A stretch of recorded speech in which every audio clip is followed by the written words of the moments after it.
the use of resources, maximizing the use of resources in an operating system involves several strategies. Involves several strategies. ठीक है,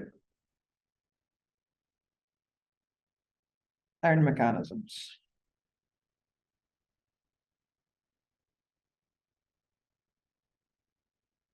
Alright, तो सबसे पहले हमारे पास आता है efficient scheduling.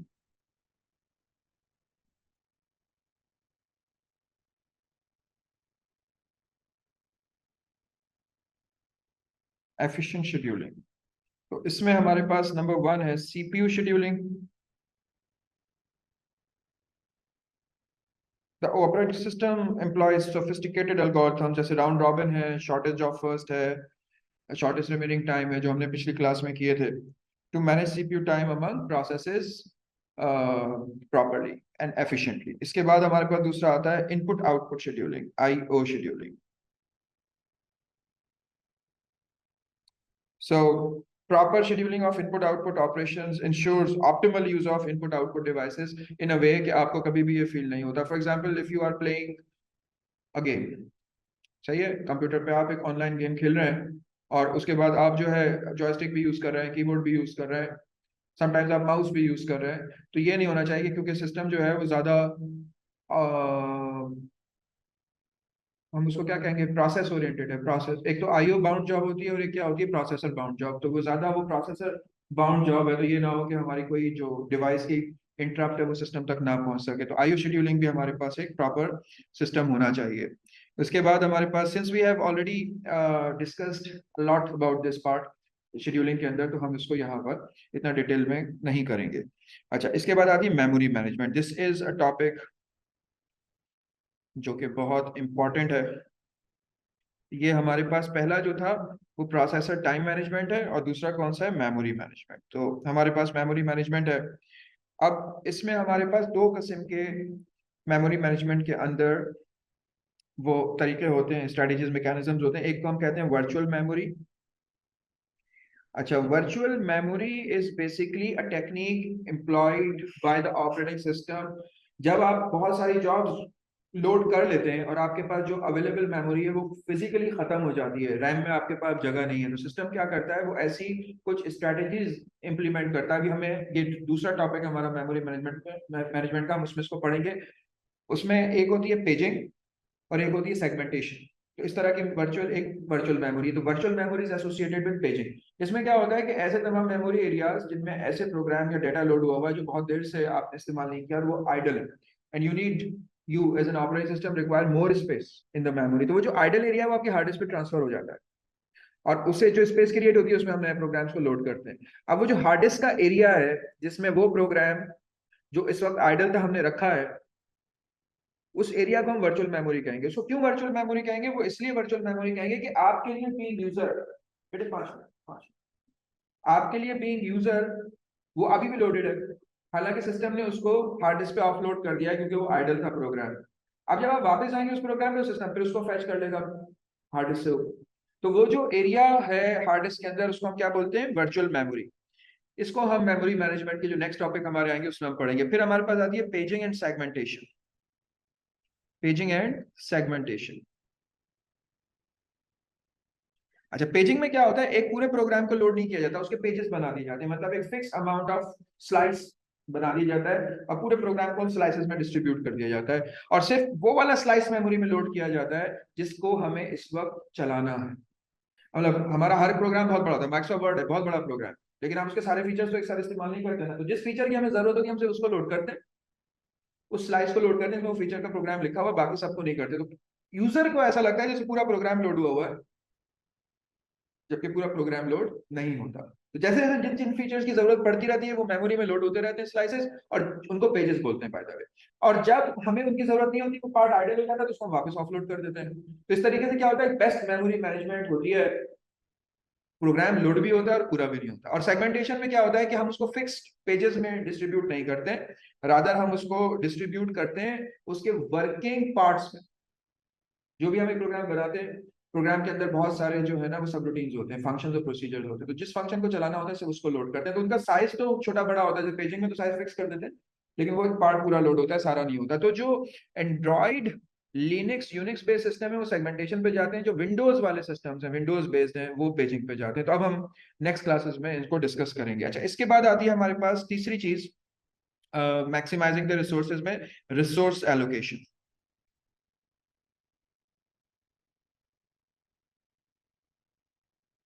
रिसोर्स एलोकेशन, तो इसमें जो हमारे पास इंपॉर्टेंट पार्ट है वो एलोकेटिंग रिसोर्सेज है। रिसोर्सेज में हमारे पास मेमोरी है, एलोकेटिंग रिसोर्सेज,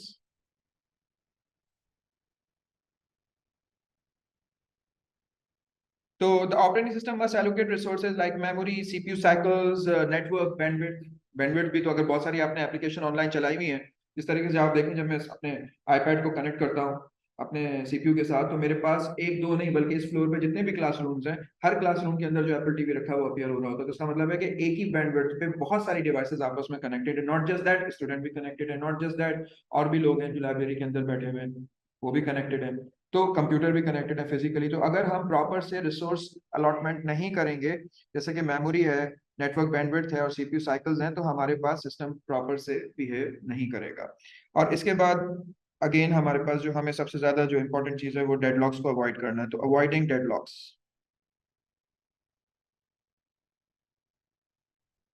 अच्छा, ऐसे एल्गोरिथम्स हमें लगाने हैं जिनसे हमें जो है वो हमें प्रिवेंट करना और डेडलॉक्स को हैंडल करने में हमारे पास आसानी रहती है। उन एल्गोरिथम्स पे हम बात कर चुके हैं। और अब फोर्थ पॉइंट आ रहा है हमारा, concurrency and parallelism. Parallelism,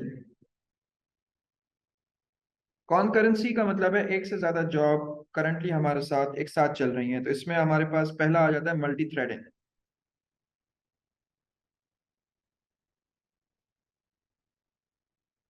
multi threading का मतलब ये है कि by supporting multi threading an operating system can maximise CPU utilisation by aligning multiple threads to run concurrently. इसका मतलब क्या होता है, आपका जो कंप्यूटर है ना वो इतना फास्ट है कि वो सिस्टम के अंदर, आप देखें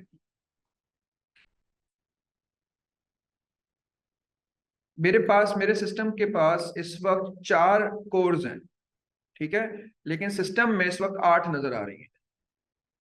उसका रीजन क्या है कि वो मल्टी थ्रेड करते हैं। उसके अंदर ये होता है कि ऑपरेटिंग सिस्टम को हर प्रोसेसर दो नजर आ रहा है। उसका रीजन ये है कि वो इतना फास्ट काम करता है। अब ऑपरेटिंग सिस्टम उनको यूटिलाइज किस तरह करेगा, एज टू डिफरेंट प्रोसेसर्स। तो उसमें ये होगा कि एक प्रोसेसर अपनी स्पीड और वर्किंग की वजह से मल्टी थ्रेड कर रहा होगा और एक से ज्यादा जॉब्स को एक साथ चला रहा होगा, और ऑपरेटिंग सिस्टम के लिए they will be reported as to. Alright, इसमें अब फिर एक्चुअली हमारे पास मल्टी कोर सिस्टम्स के हिसाब से भी होता है। ऑपरेटिंग सिस्टम के अगर आप पॉइंट पॉइंट ऑफ व्यू देखें तो मल्टी कोर प्रोसेसिंग भी होती है। Modern operating systems are designed to take advantage of multi core processors. Multi core processors तो अभी आए हैं, डुअल कोर और ये सारे 10-12 साल के अंदर अंदर। इससे पहले multi threading was the main thing, जहाँ पे एक प्रोसेसर की स्पीड जो है वो बेसिकली जो है इस्तेमाल की जाती थी एक से ज्यादा जॉब्स को एक साथ हैंडल करने के लिए। इसके बाद हमारे पास आता है file system management. File system management,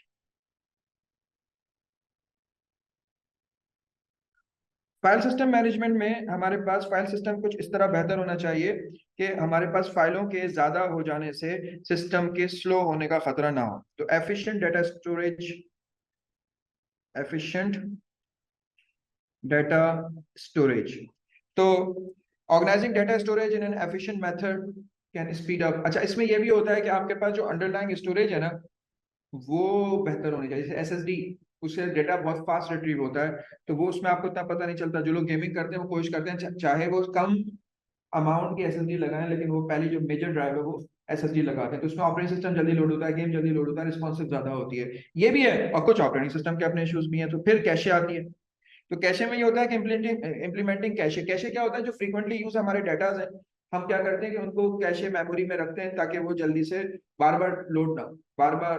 अगर वो प्रोसेसर के पॉइंट ऑफ व्यू से आप देखें तो मेमोरी से जितना भी डाटा बहुत फ्रीक्वेंटली यूज हो रहा है, या जो प्रोग्राम फ्रीक्वेंटली यूज हो रहा है, जो इंस्ट्रक्शन फ्रीक्वेंटली यूज हो रही है, उसको कैशे में ला के रख लेते हैं। तो cache is something which is inside the process, RAM inside the processor, ताकि लाने का जो डिले है उसको अवॉइड किया जा सके।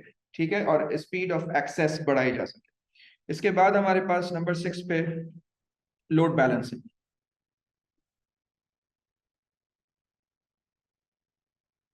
लोड बैलेंसिंग का मतलब ये होता है कि जो आपका वर्कलोड है इन नेटवर्क एनवायरनमेंट्स, जो वर्कलोड आपका है उसको जो है वो अमंग द सीपीयूज बांटा जा सके। An operating system can distribute workload evenly across all the resources to prevent any single resource getting a deadlock. तो अगर आपके पास मल्टी कोर पीसी है तो आप उसको जो है डिस्ट्रीब्यूशन ऑफ वर्कलोड के लिए प्रॉपर से इस्तेमाल करें। Distributing workload among the cores। अच्छा, 7th है हमारे पास एनर्जी एफिशिएंसी।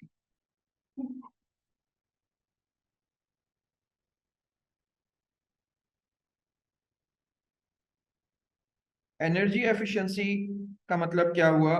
Power management. जो पोर्टेबल डिवाइसेस है, आपको पता है सिस्टम क्या कहता है, आपका प्रोसेसर ज्यादा एनर्जी एफिशिएंट है। इसका मतलब है कि पिछले प्रोसेसर से इसमें जो डिवाइस है उतने ही बैटरी के अमाउंट के ऊपर ज्यादा अरसा चलेगी, क्योंकि जितनी ज्यादा प्रोसेसर के अंदर बेटर एनर्जी एफिशिएंसी होती है, यानी कि पावर मैनेजमेंट होती है, उतना आपका बैटरी टाइम जो है वो इंक्रीज कर जाता है।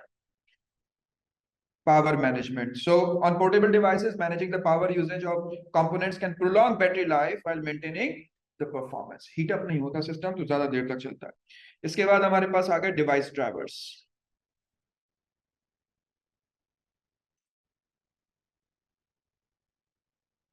ये सारी वो रिसोर्सेज हैं जिनको हमें एक एफिशिएंट सिस्टम के लिए जरूरत होती है हमारे पास।